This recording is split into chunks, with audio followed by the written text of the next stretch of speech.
હાલના યુગની અંદર અત્યારે શરીરને હાનિ પહોંચાડતા ખોરાકની બોલબાલા છે. ગાય છે તેનો ધીમે ધીમે વ્યાપ ઘટતો જાય છે. ગાયના ઘી દૂધ મળવા મુશ્કેલ થતા જાય છે. દૂધની અંદર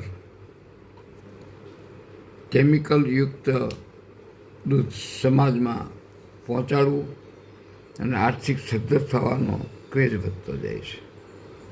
જ્યારે આ પૃથ્વી ઉપર બે અમૃતનો નાશ થઈ ગયો છે. પૃથ્વી તત્વોની અંદર પુષ્કળ પ્રકારના કેમિકલ આવી ગયા છે.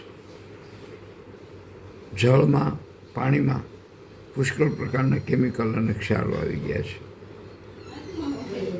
ત્યારે આપણા શરીરના તમામ અંગોમાં મુખ્ય અંગો ખૂબ બગડી રહ્યા છે. એક કિડની,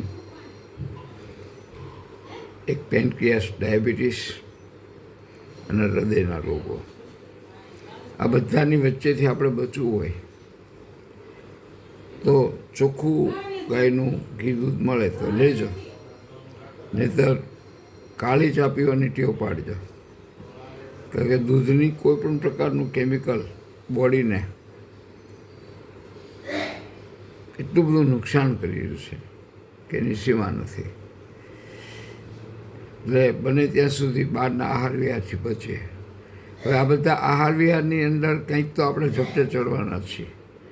મારા ઘરે પ્રસંગ આવે એટલે હું કેટરીન આપવાનો.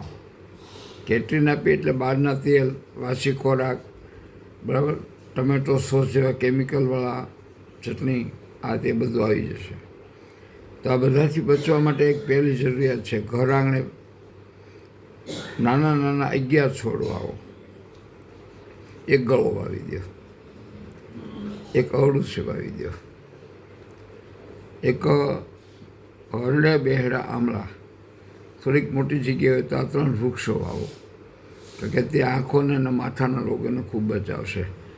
બ્રેઇન કેન્સર, મોઢાના કેન્સર સુધી ત્રિફળાની ઉપયોગિતા ખૂબ છે.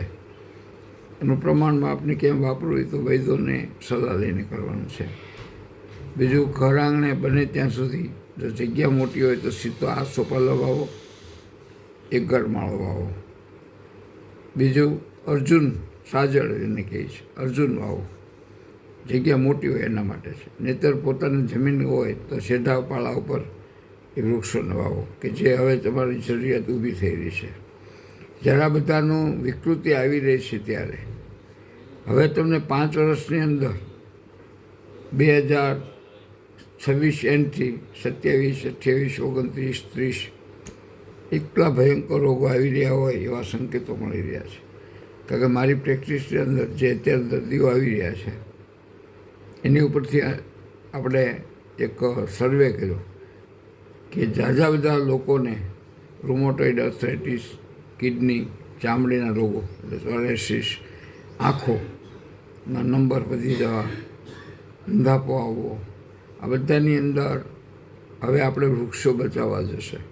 ઘર આંગણે તમે 5-6 વૃક્ષો એવા વાવો કે તમારી તાત્કાલિક જરૂરિયાત પૂરી થાય. માનો કે તમને તાવ આવ્યો છે તો તમારી પાસે લીમડાની ગળો હોવી જોઈએ, બરાબર. તાવ આવ્યો છે અને સાથે સાંઠા દુખે છે તો લીમડાની ગળોની અંદર આંગળીના 2 વેઢા સમાન 5-6 ટુકડા ગળોના લેવાના. હવે ગળો જે છે એ ખરેખર શાસ્ત્રમાં લખ્યું છે કે અંગૂઠા જેટલી જાડી હોવી જોઈએ. એટલે બને ત્યાં સુધી એવી જાડી ગળો હોય એનો ઉપયોગ કરો. સાંધા દુખે છે તેની અંદર આંબલીના કચોકા જેવડા 5-6 ટુકડા નાખી દો. આ બંને કૂટી નાખો. કૂટીને એને 1 ગ્લાસ 1.5 ગ્લાસ પાણીમાં નાખો અને ખૂબ ઉકાળો.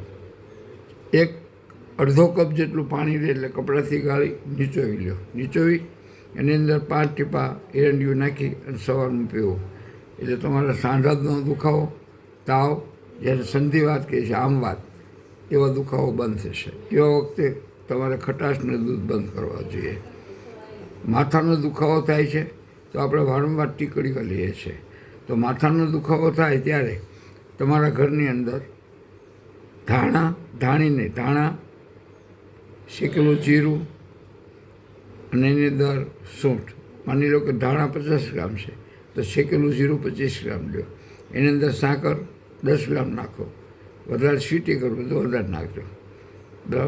ધાણા, શેકેલું જીરું, સૂંઠ 50, 25, 10 સૂંઠ, 10 સાકર, એનું ચૂર્ણ રાખો. ક્યારે એસિડિટી થાય એની ટાઈમ તમે પાણી સાથે નહીં લો, ચાવીને લેજો, બધા ગળી જાય છે. ક્યાંય સાંધા દુખે છે તો આગળ પ્રયોગ બતાવ્યો, ગળો, સૂંઠ, ઉકાળો અને એરંડિયું. તમને ક્યારેય એસિડિટી ખૂબ થાય છે તો ધાણા, સૂંઠ, સાકરનું ચૂર્ણ ગમે ત્યારે લઈ લો. રાત્રે ઘણીવાર ઊંઘ નથી આવતી આપણને, તો રાત્રે જેમને ઊંઘ ચાલી જતી હોય એમને થોડોક સાંજે જમ્યા પછી અખરોટ 4-5, થોડી સાકર એને ચાવીને ખાઈ જવાનું, એટલે ઊંઘ સારી આવશે. બીજું, ઘણા લોકો બહુ વિચારો કરતા હોય છે એટલે મન એનું મગજ એનું સતત કાર્યશીલ હોય છે, એવાને પણ ઊંઘ ન આવે.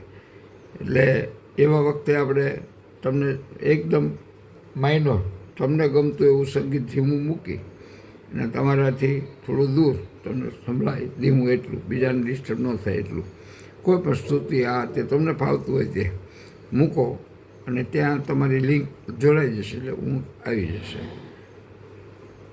આપણા વૃક્ષો છે ને હવે ઘર આંગણે વાવવાનું શરૂ કરો. નાના નાના છોડ વાવો, બરાબર, એટલે તો એમાંથી તમારા ઘણા બધા બચી જશો. એટલે હવેનો યુગ છે એની સાવચેતીનો યુગ છે, આરોગ્યની સાવચેતી. પૈસા તો પુષ્કળ લોકો લે છે, કારણ કે ગમે ત્યાંથી પછાડી દે, તમને લૂંટીને પછાડી દે પૈસા તો, પણ સ્વાસ્થ્ય તમારું કોઈ પછાડીને લઈ શકે નહીં. તમે બીમાર પડો તો હું તમારો તાવ લઈ શકું નહીં. એટલે હવે આ ખાવા પીવાના યુગની અંદર આપણે બધા સચેત રહીએ અને ઘર આંગણે વનસ્પતિઓ વાવીએ, બરાબર. એટલે શક્ય હોય ત્યાં સુધી હું આખું એક લિસ્ટ મૂકીશ, બરાબર. એટલા કુંડાની અંદર થતા વૃક્ષો છે. હું તો એમ કહું છું તમારા ઘર આંગણે એક કુંડાની અંદર તમે મોટા સૂકા ધાણા વાવી દો કુંડામાં, બરાબર. એ કોથમરી થઈ જાય ને 3-4 ઇંચની, પછી એને 3 થી 1 ઇંચ મૂકીને કટિંગ કરી નાખો.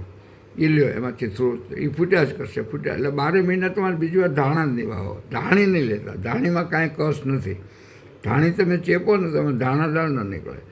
ધાણા છે ને એમાં જ ધાણા દાળ નીકળે, એટલે ધાણા લેજો, બરાબર. ફુદીનો તમારા કુંડામાં વાવી દો, તમે નખથી કટિંગ કરીને વાપર્યા કરો, બરાબર.